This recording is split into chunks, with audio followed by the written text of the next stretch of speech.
2025 में इकलौता स्टेट बिहार है जहां चुनाव होने हैं और ये जो बड़ी घोषणा की है बीजेपी ने, इसका असर क्या पड़ेगा? क्या उन्होंने विपक्ष से उनका सबसे बड़ा हथियार छीन लिया है, सबसे बड़ा मुद्दा छीन लिया है? क्योंकि लगातार जो है बिहार में विपक्ष यानी आरजेडी और कांग्रेस जो है ये मांग करती रही है। पहले तो उन्होंने कास्ट सेंसस की जो बात कर रहे थे, कास्ट सर्वे कराया, क्योंकि कास्ट सेंसस जो है वो केंद्र का प्रेरोगेटिव है और कास्ट सर्वे जो है वो स्टेट करा सकती है। तो जब आरजेडी और जेडीयू की सरकार थी तो उन्होंने कास्ट सर्वे कराया। उसके बाद उस कास्ट सर्वे के रिपोर्ट के बेसिस पे उन्होंने आरक्षण की सीमा बढ़ाने की कोशिश की, जिसे बाद में पटना हाईकोर्ट ने स्टे कर दिया और उन्होंने कहा कि जो 50% की सीलिंग है उसे आप नहीं तोड़ सकते और ये मामला अभी भी सब जुडिस है।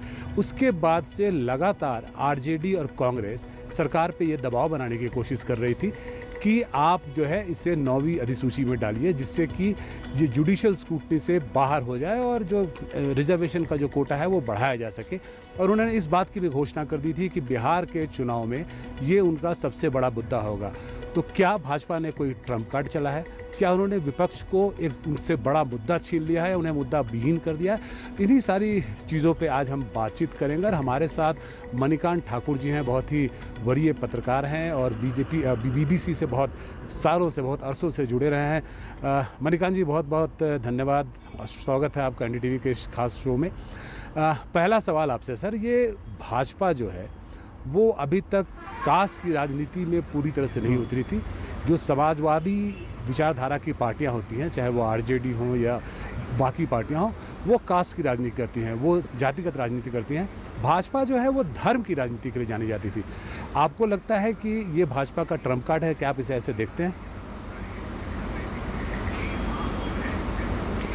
देखिए, जहाँ तक बिहार की बात है तो बिहार में भाजपा को रास्ता बदलने की ज़रूरत महसूस हुई और ये आज से नहीं, पिछले कुछ समय से देखा जा रहा है। जबकि जब उन्होंने ओबीसी वर्ग को भी एक तरह से अपने पक्ष में लाने की कोशिशें बहुत की हैं और ये भी रहा है कि जो उनका आधार है मतों का, वो उनके साथ जो पहले से है वो तो वो मानते हैं कि वो रहेगा ही, लेकिन और कहीं से जोड़ के और सत्ता में आने जैसी स्थिति तब बनती जबकि वो ओबीसी समुदाय से भी और ख़ास करके अति पिछड़ा वर्ग से अगर उनको पूरा समर्थन हासिल हो जाए तो इसमें उनको आसानी होगी सत्ता में आने के लिए। और ख़ास करके जब नीतीश कुमार और उनकी पार्टी जेडीयू बीजेपी के साथ है तो जाहिर है कि उनका पलड़ा भारी प्रत्यक्ष तौर पे दिखता है। लेकिन ये जो फैसला हुआ केंद्र सरकार का,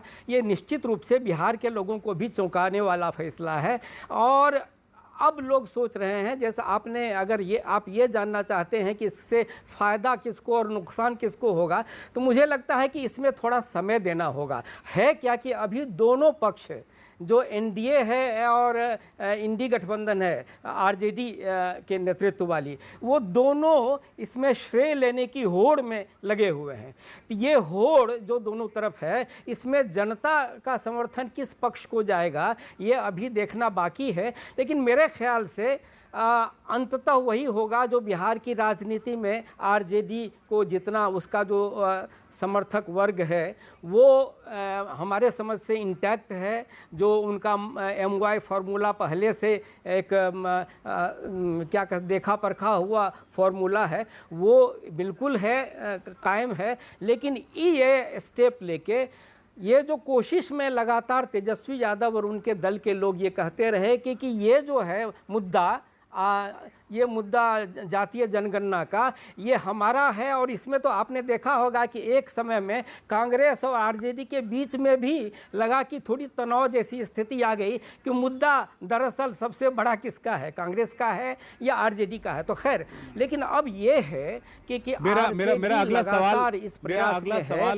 कि इसमें मेरा अगला सवाल भी इसी से जुड़ा हुआ था कि अब ये दिख रहा है कि श्रेय लेने की होड़ लग गई है, चाहे वो राष्ट्रीय जनता दल हो, चाहे वो कांग्रेस हो, और भाजपा और जेडीयू तो श्रेय लेने के लाइन कतार में आगे खड़े ही हैं। कल तेजस्वी यादव ने पटाखा तक अपने घर पे छोड़ दिया।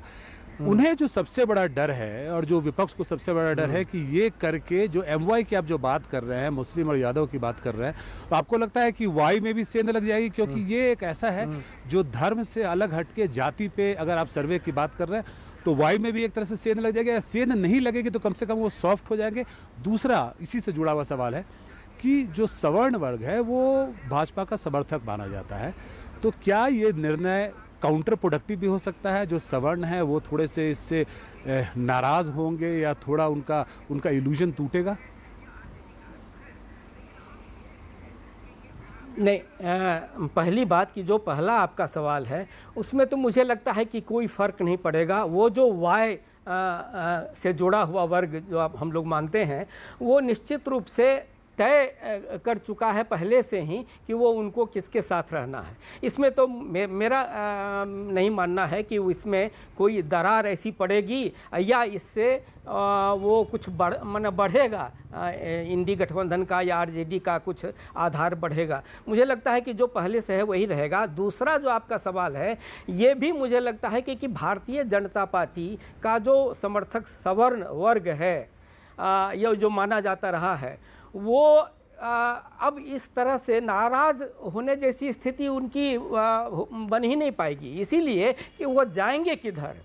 एक तरफ से कांग्रेस, मान लीजिएगा अगर आप सोचें कि कांग्रेस की तरफ हो सकता है रुझान बढ़ जाए ये इस फैसले से नाराज़गी के बाद, तो मुझे लगता है कि इस फैसले से नाराज़गी नहीं होगी। वो नाराज़गी अगर होती तो जिस समय में भारतीय जनता पार्टी सरकार में शामिल थी जेडीयू के साथ, और वो पहला निर्णय उसी गठबंधन ने लिया था कि जातीय सर्वेक्षण करवाया जाए, तो मुझे लगता है कि वो पहले से दिखता। वो मुझे लगता ऐसा नहीं होगा। और निश्चित रूप से कांग्रेस की तरफ भी बीजेपी समर्थक जो लोग हैं वो नहीं जाएंगे। उसकी वजह यह है कि कांग्रेस के नेता खास करके राहुल गांधी वो तो बढ़ चढ़ के इस मुद्दे को पूरे देश में राष्ट्रीय स्तर पर उछालते रहे। तो अब ये उनका तो विरोध उसी समय से सवर्ण समुदाय का वो कांग्रेस से भी हो गया इस बाबत।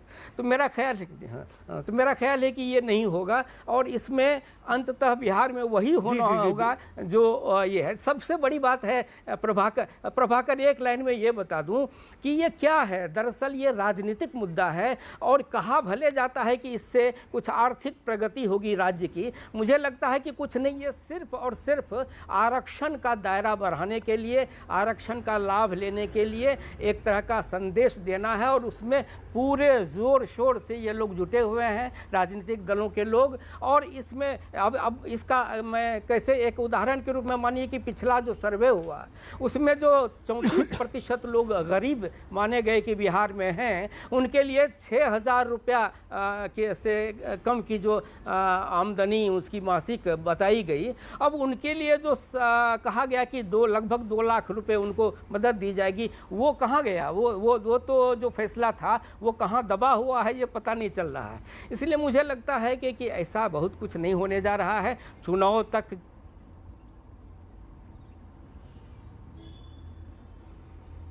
जी सही, आपकी बात में मणिकांत जी बिल्कुल समझ गया और आपका मानना है स्पष्ट रूप से कि एक तो ये काउंटर प्रोडक्टिव नहीं होगा और दूसरा जो है जो सवर्ण वोटर हैं वो जाएंगे कहाँ, उनके पास कोई और विकल्प नहीं बचा है। तो आखिर इसका परिणाम होगा क्या, इसका इम्पैक्ट क्या होगा, ये आपको सीधा बिहार चुनाव के जो परिणाम हैं वो बता देंगे कि इसका ज़मीन पे जो है और वोटरों पे